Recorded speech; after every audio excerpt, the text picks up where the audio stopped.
తదైవ శీలం దానం చ భావయేత్ శాంతిం ప్రజ్ఞాం తదైవ చ అప్రమాదం చ భావయేత్ సర్వం సిద్ధిం అవాప్నుయాత్.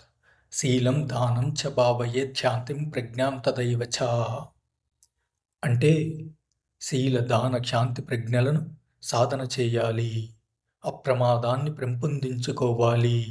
తద్వారా అన్ని సిద్ధులను పొందుతారు. శీల దాన శాంతి ప్రజ్ఞలను నిరంతరం ఆచరించాలి.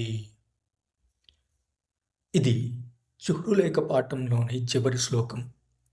4 పారమితులతో మొదలై అప్రమాదంతో ముగిసి మళ్ళీ ఆ 4 పారమితులతోనే ముగియడం ద్వారా ఈ సాధన అనేది ఒక నిరంతర చక్రమని, ఆ ఆచరణే పరమావధి అని నాగార్జునుడు సూచించాడు.